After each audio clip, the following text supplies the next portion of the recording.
Assalamualaikum warahmatullahi wabarakatuh. Salam sejahtera bagi kita semua. Perkenalkan, nama saya Hanifatul Faiko dari Prodi Sistem Informasi kelas 2020A.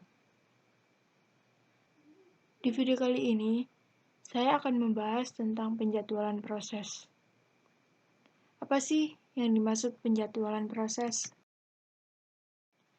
Penjadwalan proses merupakan kumpulan kebijakan dan mekanisme di sistem operasi yang berkaitan dengan urutan kerja yang dilakukan sistem komputer.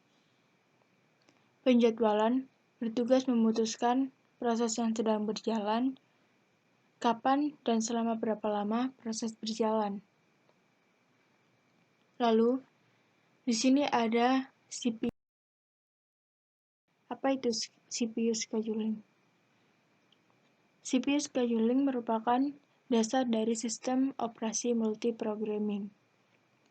Hal ini dilakukan dengan men-switch CPU di antara proses-proses sehingga sistem operasi dapat membuat komputer lebih produktif. Pada sistem single processor, hanya ada satu proses dalam satu waktu. Proses lain harus menunggu CPU sampai free atau bebas dan dimasukkan jadwal berikutnya. Pada sistem multiprogramming, harus bisa memastikan proses dapat dijalankan semua dengan memaksimalkan CPU utilization. Tidak boleh ada CPU menganggur jika ada proses yang masih mengantri. Ketika ada proses blocking atau suspend, maka CPU akan dialihkan mengerjakan proses yang lain. Selanjutnya, penjadwalan. Ada 6 kriteria, yaitu yang pertama, adil atau fairness. Mendapat jatah waktu pemproses yang sama. Tidak boleh ada yang mengalami starvation. Yang kedua, efisiensi, yaitu dihitung dengan perbandingan waktu sibuk pemproses. Yang ketiga, response time interaktif. Waktu yang dibutuhkan dari perintah masukan terakhir sampai ditampilkan di perangkat atau terminal. Yang keempat, waiting time waktu nyata. Waktu yang diperlukan dari perintah masukan terakhir sampai dieksekusi oleh pemroses atau CPU. Yang kelima, turnaround time. Waktu yang dihabiskan dari submit sampai completion atau finish. Dan yang terakhir, throughput, jumlah kerja atau proses yang dapat diselesaikan dalam satuan waktu.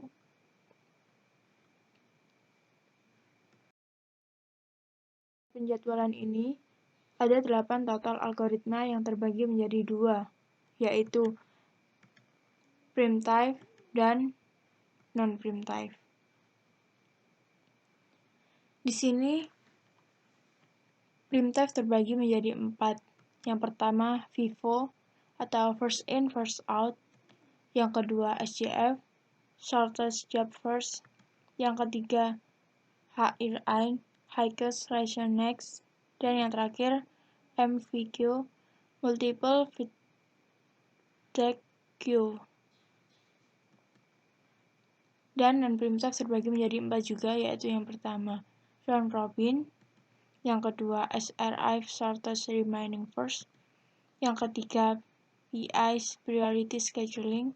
Dan yang terakhir, GI's, guaranteed scheduling. Namun, di sini saya hanya akan membahas salah satu algoritmanya saja, yaitu SJF atau shortest job first. Apa sih? SJF ialah penggabungan setiap proses merupakan panjang dari burst CPU berikutnya. Panjang tersebut digunakan untuk penjadwalan proses pada waktu terpendek. Bentuk algoritma penjadwalan yang dipengaruhi oleh waktu tunggu dari sebuah proses apabila suatu proses memiliki waktu tunggu paling sedikit dalam pemrosesannya, maka proses tersebut yang akan dikerjakan terlebih dahulu. Pada SJF, tidak ada penyalaan karena SJF ini bersifat non-preemptive. Dan yang ketiga, merupakan penjadwalan tidak berprioritas dan non-preemptive. Maksud non-preemptive di sini ialah ketika proses diberi jatah waktu penggunaan prosesor, maka prosesor tidak dapat diambil proses lain sampai proses tersebut selesai dieksekusi. Penjadwalan ini mengasumsikan waktu jalan proses sampai selesai diketahui sebelumnya. Mekanismenya adalah menjadwalkan proses dengan waktu jalan terpendek lebih dahulu sampai selesai, sehingga memberikan efisiensi yang tinggi dan turnaround time rendah. Dalam antrian waktu yang digunakan saat program atau job mulai masuk ke sistem sampai proses diselesaikan sistem, membutuhkan waktu yang singkat. Di sini ada juga kelebihan dan kekurangan SJF. Untuk kelebihannya, yaitu paling optimal, karena algoritma ini memberikan minimum waiting time untuk kumpulan proses yang mengantri. Sedangkan kekurangannya sendiri adalah kesulitan untuk memprediksi burst time proses yang akan dieksekusi selanjutnya. Proses yang mempunyai burst time yang besar akan memiliki waiting time yang besar pula, karena yang dieksekusi terlebih dahulu adalah proses dengan burst time yang kecil. Nah, SJF sendiri dibagi menjadi dua, yaitu preemptive dan non-preemptive. Preemptive sendiri adalah jika ada proses yang sedang dieksekusi oleh CPU dan terdapat proses di ready queue dengan burst time yang lebih kecil daripada proses yang sedang dieksekusi tersebut, maka proses yang sedang dieksekusi oleh CPU akan digantikan oleh proses yang berada di ready queue tersebut. Preemptive SJF sering disebut juga shortest remaining time first scheduling. Sedangkan non-preemptive, CPU tidak memperbolehkan proses yang ada di ready queue untuk menggeser proses yang sedang dieksekusi oleh CPU, meskipun proses yang baru tersebut mempunyai burst time yang lebih kecil. Di sini kita akan membahas untuk penghitungan algoritma SJF preemptive.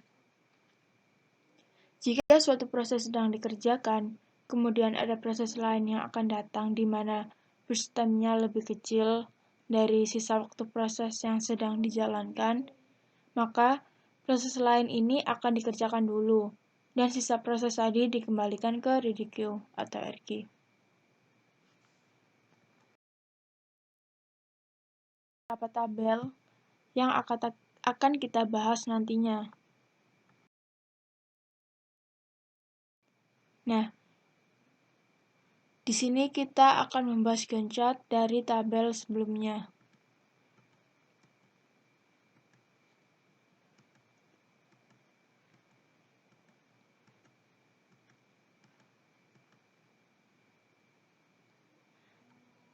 Pada saat 0,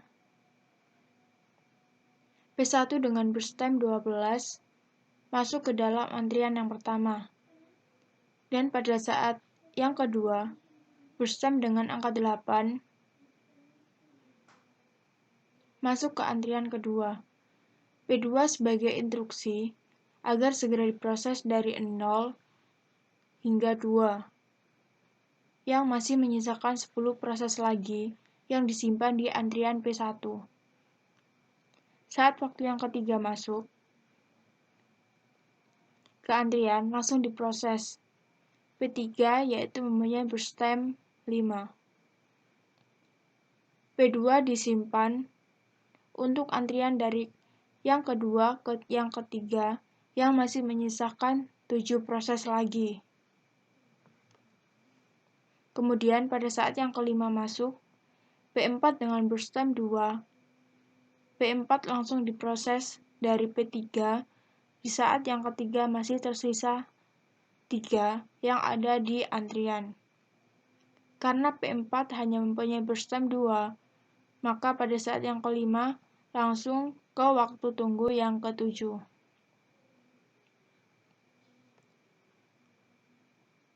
Ketika P4 selesai, P3, P2, dan P1 masuk ke dalam antrian pada waktu ke-7. Dibandingkan ketiga burst time proses ini, P3 mempunyai nilai yang terkecil, yaitu 3. P3 diproses dan langsung masuk ke antrian yang ke-9, yaitu P5, yang mempunyai burst time 1. P3 melanjutkan waktu yang ke-9, karena P3 masih melanjutkan keseluruhan proses sebelumnya. Karena dari semua proses yang berjalan sebelumnya mempunyai waktu yang lebih singkat. Kemudian P3 diproses dengan burst time 1. Burst time P5 diproses kemudian masuk hingga waktu yang ke-11. Pada saat waktu yang ke-11 ini selesai, masuk antrian P2 dan P1. P2 memiliki burst time yang lebih pendek, maka P2 diproses dari 11 ke waktu yang ke-18, yaitu sebanyak 7. Waktu selesai pada P2 adalah waktu yang ke-18. Ketika P2 selesai, P1 masuk ke dalam antrian, kemudian diproses sehingga waktunya adalah 10 dan 28. Untuk waktu tunggunya sendiri adalah P1, yaitu 0 ditambah 18 dikurangi 2, yang berarti 16. Sedangkan P2, dari waktu tunggu 11 dikurangi waktu tunggu yang ketiga sama dengan 8. P3, yaitu waktu tunggu yang ke-7 dikurangi waktu tunggu yang kelima sama dengan 2. Waktu tunggu ke-4, yaitu 5 dikurangi 5 sama dengan 0. Dan yang P5, 10 dikurangi waktu tunggu yang 9 sama dengan 1. Jumlah seluruhnya adalah 27. Sedangkan rata-rata waktu tunggu adalah 27 dibagi 5 sama dengan 5,4 satuan waktu. Nah, di sini ada SJF non-primitive. Jika proses yang akan datang memiliki arrival time atau AT yang sama, maka proses burst time-nya paling kecil dan pendek akan dilayani terlebih dahulu. Contoh, gambarkanlah goncat dan tentukan rata-rata waktu tunggu proses dengan algoritma SJF non-primitive.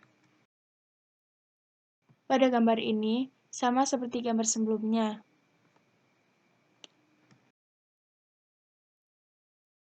Goncatnya.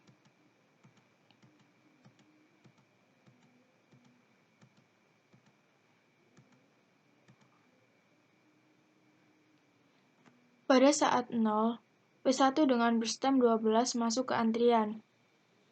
Pada saat yang ke-P2 dengan burst time 8 masuk dan mengantri. Pada saat yang ketiga, P3 dengan nilai 5 masuk ke antrian.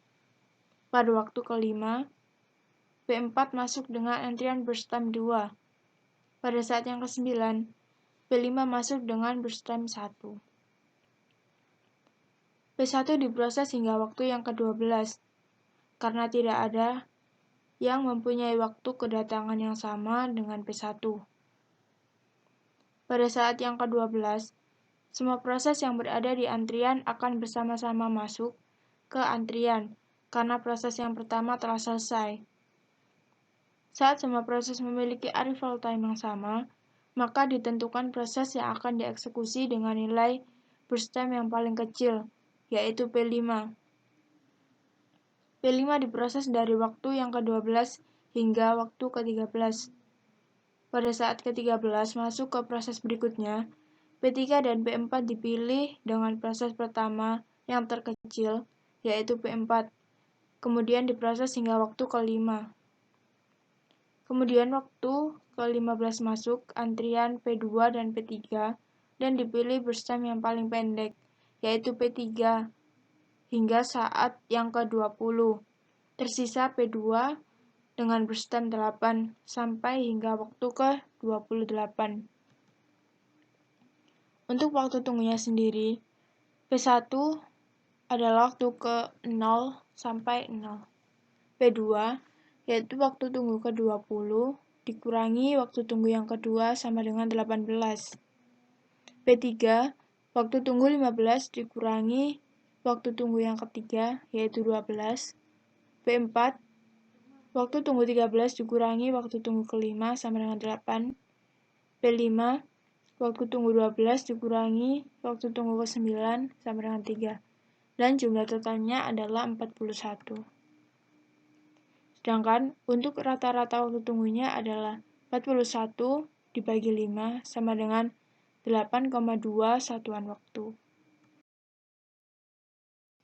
Implementasi SJF dalam kehidupan. Pada gambar ini, yaitu terlihat seorang dan buku yang menumpuk.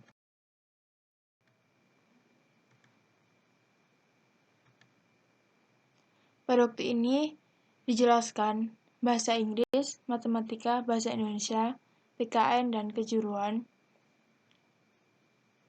yang memiliki P1 sampai P5. Sebenarnya, apa sih maksud dari gambar-gambar di atas?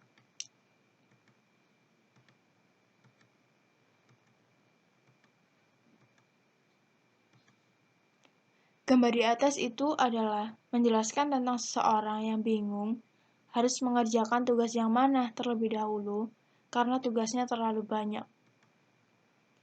Seorang tersebut dapat mengerjakan dari pekerjaan atau pelajaran yang menurutnya senang atau mudah dilakukan terlebih dahulu. Setelah selesai, baru mengerjakan tugas-tugas yang menurutnya sulit untuk dikerjakan. Kesimpulan dari materi-materi di atas adalah algoritma ini mempunyai efisiensi yang tinggi dan runtime yang rendah.